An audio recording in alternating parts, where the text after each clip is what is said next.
With footage from the brawl between CM Punk and Jack Perry seemingly set to be shown and more. This is Wrestling Rambles. My name is John, and you're watching the Wrestling Report.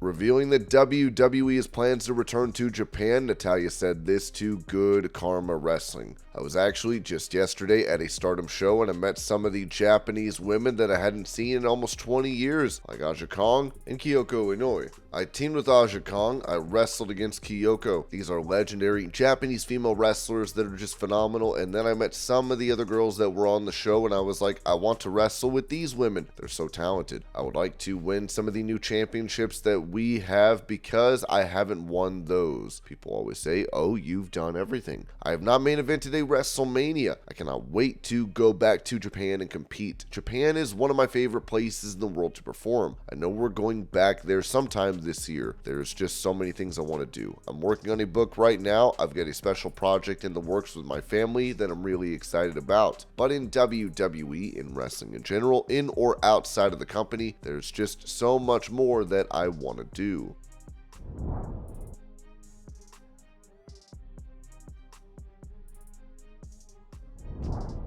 Giving his reaction to The Rock's in-ring return from last night at WrestleMania, CM Punk noted on the ESPN post-show, I thought he looked great as someone who wrestled him 10 years ago. The same questions were raised. Everyone wanted to know what he was going to look like, how his endurance would be. While there's a significant difference between a tag match or returning to face the champion, I thought he did well tonight. I thought he looked really good. He won the match. What more can I say?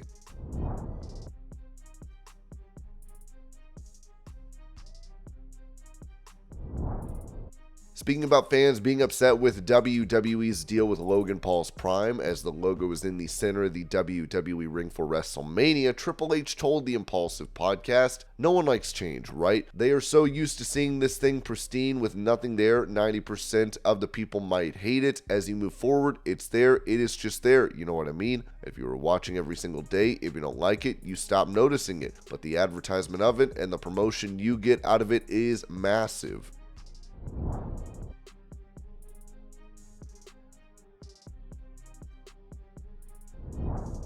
Talking about her current relationship with Stephanie McMahon, Ronda Rousey said this to KTLA. She's just a genuine friend from the very beginning. We were supposed to be enemies in the ring, but you're usually the closest with the person that you're feuding with. We were the ones beating each other up every week, and she was the one guiding me through so much and teaching me about the intricacies of the industry. She was a guide to me when I had no idea what I was doing. I'm always grateful to her. I couldn't say enough great things about her.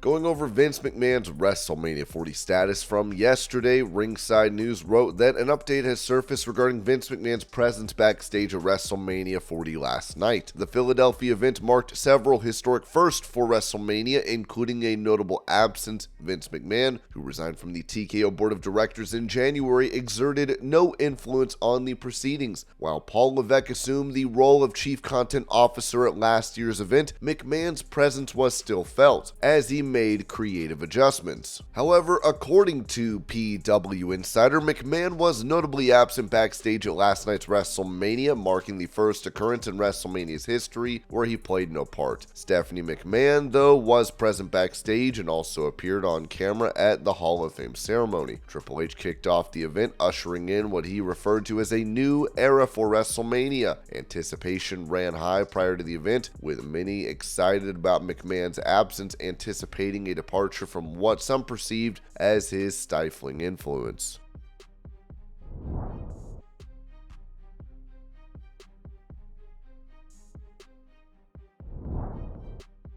After getting kicked out of a hotel as she was thought to have been an escort, Chelsea Green wrote this yesterday on X. Just patiently waiting for Fairmont Hotels to apologize to me. I don't know, maybe that's crazy of me though.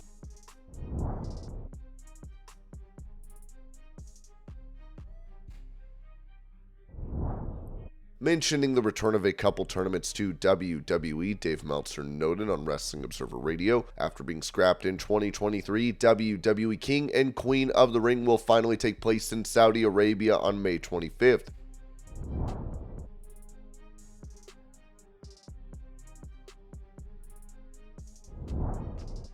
Voicing his frustration over not being involved at WrestleMania, the winner of the Andre the Giant Memorial Battle Royal, Bronson Reed, wrote this on X: "I'm too good to be benched 2 years in a row for WrestleMania. It will not happen again."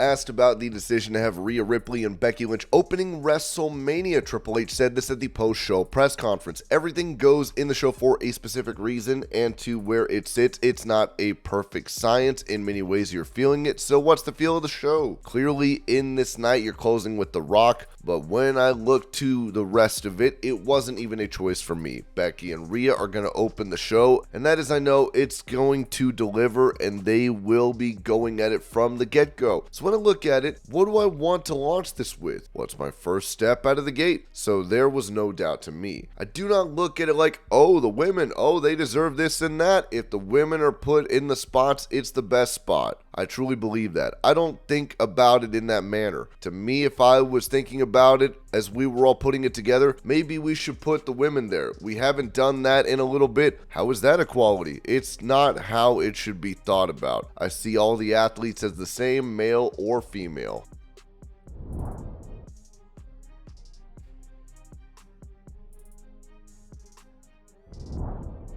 Touching on the outcome to the match between Rhea Ripley and Becky Lynch from night 1 of WrestleMania 40, this was said on Wrestling Observer Radio. "I think that when this program started, Becky probably was going to win, but Rhea has gotten so hot that they probably made the choice. I actually don't know if they planned that from the beginning, because I don't know, maybe they did. I just know I looked at this card and I thought, you know, Rhea's winning. This is a plan almost a year ago. When it was first planned, I figured Rhea gets the year and then Becky was going to win, but Rhea got so hot that I could see it changing. As the time approached, my gut was that Becky should win. That Rhea should win, because it's just not the right time for her to lose. I guess it's the easiest way to put it, but you can do either way.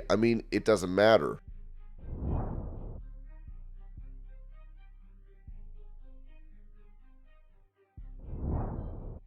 When it comes to the WWE status of Brock Lesnar, who was seemingly implicated in the sex trafficking lawsuit against WWE and Vince McMahon, Triple H said this about it at the WrestleMania XL press conference. "Right now, Brock is at home being Brock. We will see where it goes from there. The situation is the same as before. Brock is not gone from WWE. He's just home being Brock."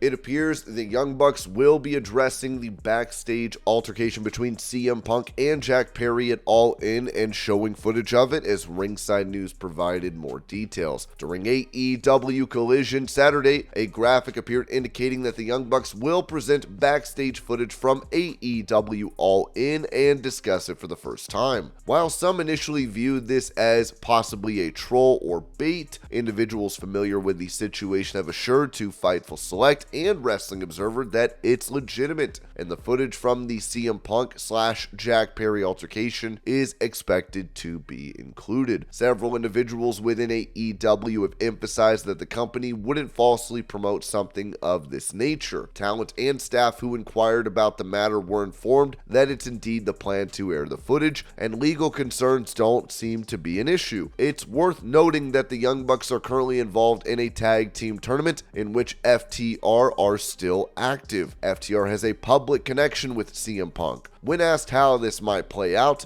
one veteran on the roster remarked, "I'd be surprised if FTR weren't given a heads up. I can't say for certain they were, but if I know Tony the way I think I do, they would have at least been given a fair warning it was coming, because he respects them a lot." According to those within AEW, they believe that the footage is sufficient for the company to part ways cleanly without much issue or legal battle. As of now, the footage hasn't been shared internally with anyone. This would be added regarding the situation on Wrestling Observer Radio. Is it true that on Dynamite, Tony Khan is airing the Jack Perry CM Punk footage from All In? Is it not to bait and switch? When I first saw the graphic saying the Young Bucks were to show footage from All In, I immediately thought, okay, well, the Young Bucks are heel characters. It's going to be some goofy thing or whatever. But then I asked, and I'm not talking like one person, multiple people. Well, I definitely can say that I definitely got it 100% confirmed. It is 100% they're airing the footage. Tony was very upset about CM Punk's interview, and apparently I was told that he wanted to air this footage a long time ago, and for whatever reason he did not. And now, I guess because of the timing and the interview and what CM Punk said, he is going to air it. And we've heard many sides of the story about what happened. We're going to see Wednesday, but I think it's safe to say that if it were the story that CM Punk told, I don't know why Tony would air the footage.